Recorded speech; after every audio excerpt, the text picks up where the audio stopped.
Assalamualaikum warahmatullahi wabarakatuh. Salam Pramuka. Perkenalkan, nama saya Suryani Sapitri dari Regu Cempaka kelas PKPD 1. Di sini saya akan menjelaskan tentang sejarah Pramuka. Yang pertama adalah sejarah Pramuka di dunia. Bapak Pramuka di dunia adalah Robert Stephenson Smith Baden-Powell. Beliau dilahirkan pada tanggal 22 Februari 1857 dengan nama Robert Stephenson Smith.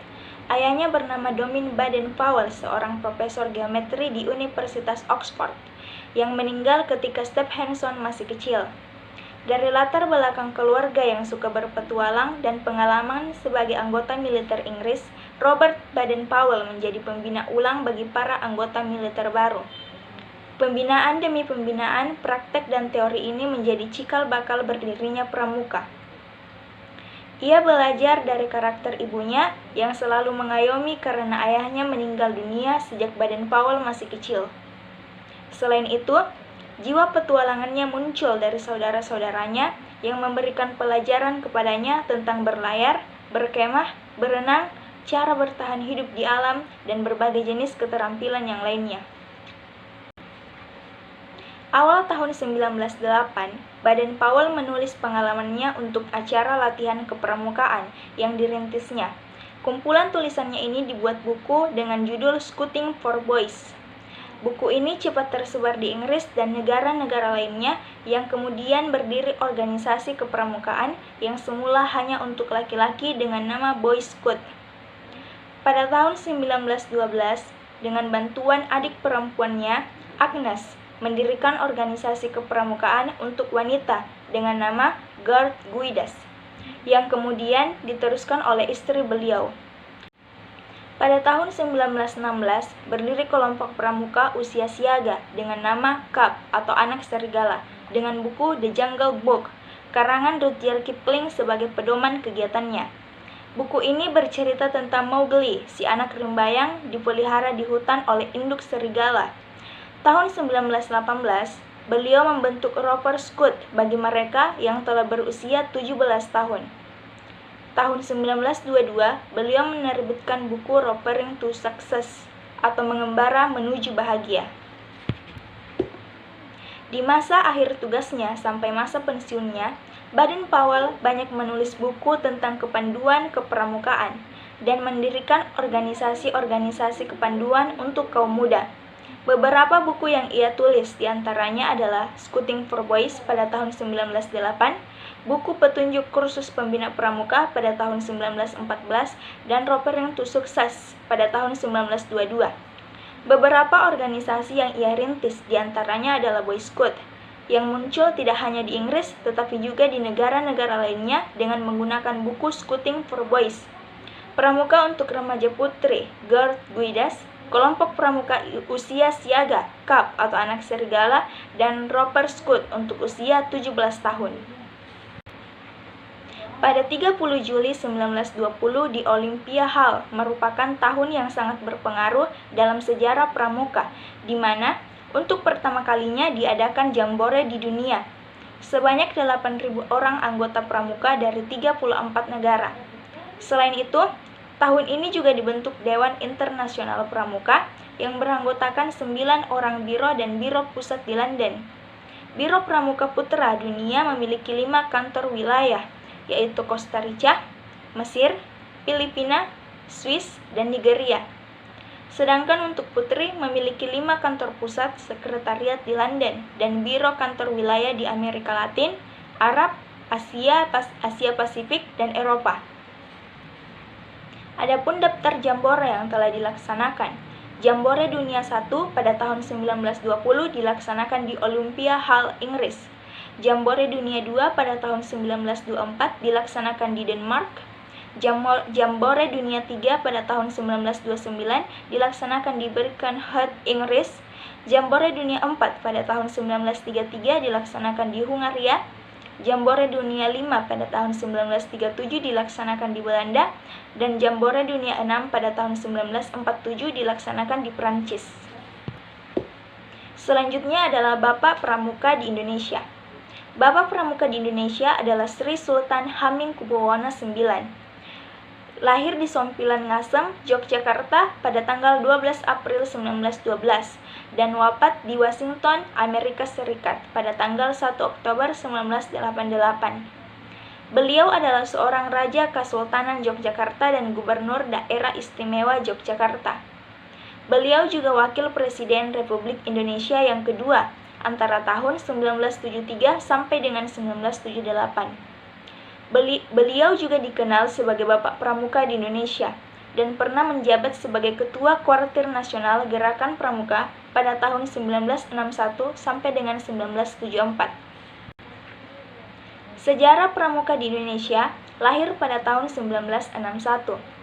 Hal tersebut didasarkan pada Kepres Republik Indonesia Nomor 112 Tahun 1961 tanggal 5 April 1961 tentang Panitia Pembantu Pelaksana Pembentukan Gerakan Pramuka dengan susunan keanggotaan seperti yang disebutkan Presiden pada 9 Maret 1961. Pada tanggal 14 Agustus 1961 adalah hari di mana Gerakan Pramuka diperkenalkan di seluruh Indonesia, sehingga ditetapkan sebagai Hari Pramuka yang diikuti dengan pawai besar. Sebelumnya, Presiden juga telah melantik Mapinas, Kuarnas, dan Kuarnari. Gerakan Pramuka di Indonesia merupakan bagian dari sejarah perjuangan kemerdekaan Indonesia.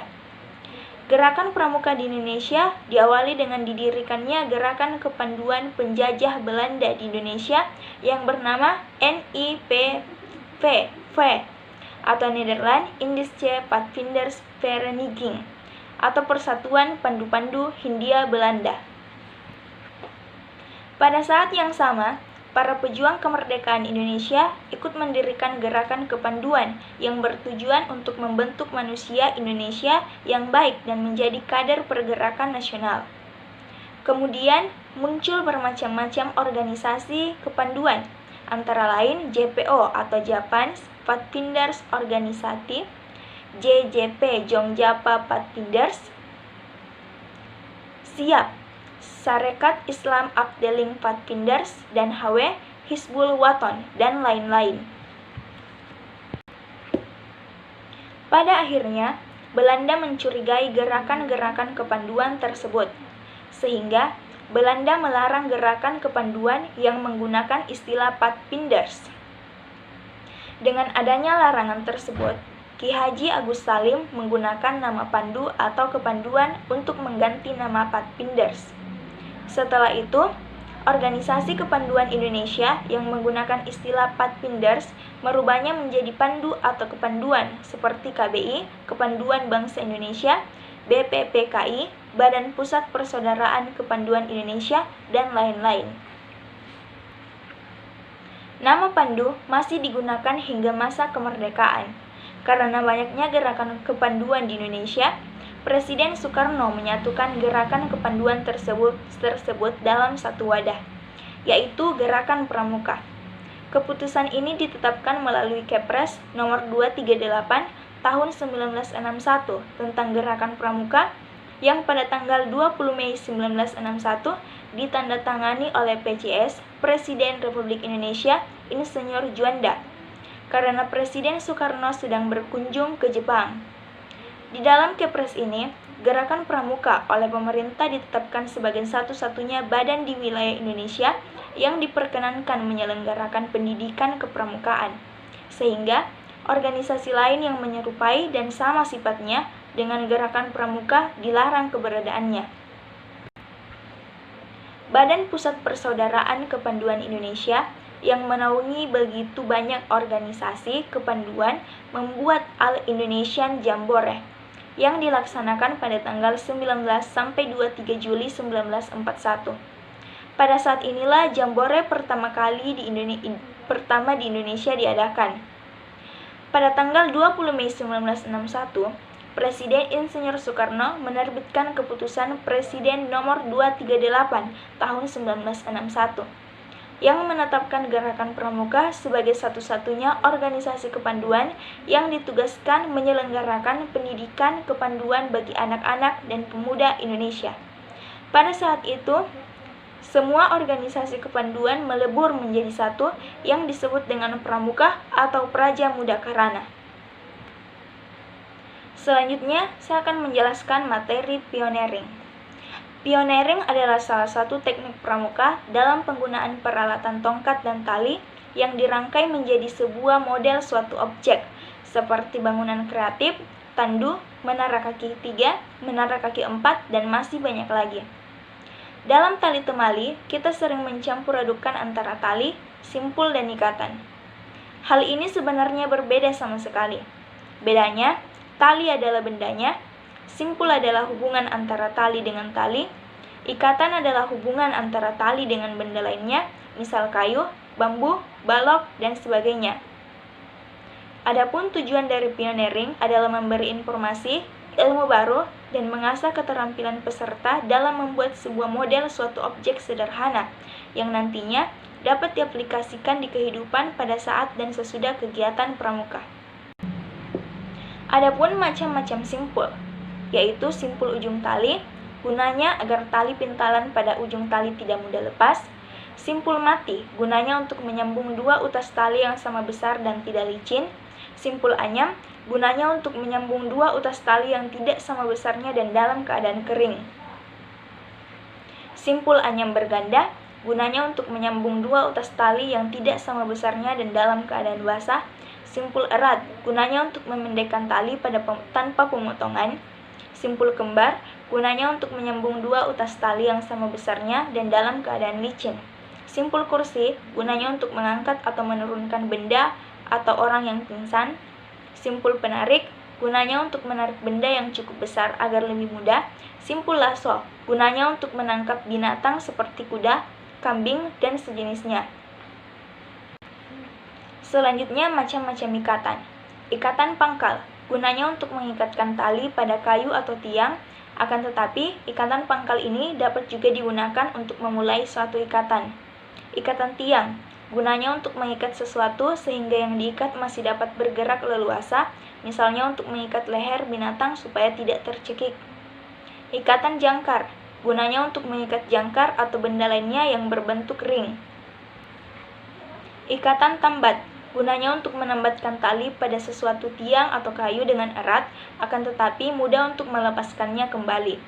Ikatan tambat ini juga dipergunakan untuk menyeret balik, dan bahkan ada juga dipergunakan untuk memulai suatu ikatan. Ikatan tarik, gunanya untuk menambatkan tali pengikat binatang pada suatu tiang, kemudian mudah untuk membukanya kembali. Dapat juga untuk turun ke jurang atau pohon. Ikatan turki, gunanya untuk mengikat sapu lidi setangan leher. Ikatan palang, gunanya untuk mengaitkan dua tongkat dengan sejajar berbentuk tambah. Ikatan cangga. Ikatan silang, gunanya untuk mengaitkan dua tongkat dengan silang berbentuk huruf X. Ikatan kaki 3, gunanya untuk mengaitkan 3 tongkat pada bagian tengah yang nantinya akan digunakan untuk membangun menara kaki 3.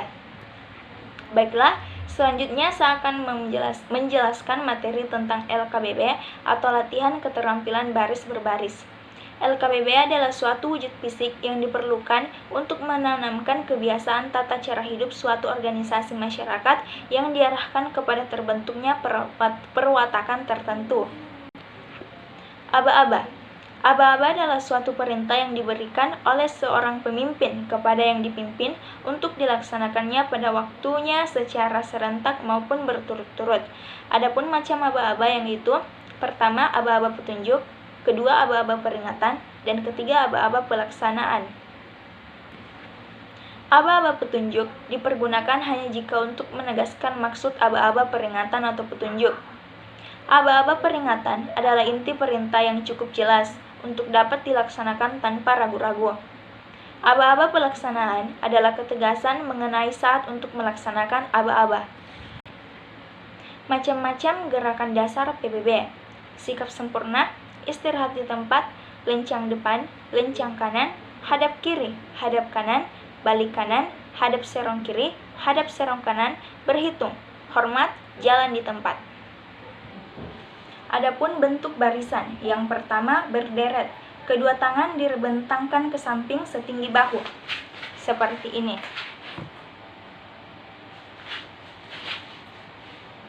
Angkare, Kedua tangan dikepalkan dan diacungkan ke atas, seperti ini. Lingkaran besar, kedua ujung jari tangan didekatkan di atas kepala, seperti ini. Selanjutnya lingkaran kecil, kedua ujung jari telunjuk dan ibu jari diletakkan di atas kepala, seperti ini. Selanjutnya setengah lingkaran, kedua belah tangan digerakkan dari kiri ke kanan dan dari kanan ke kiri di muka badan.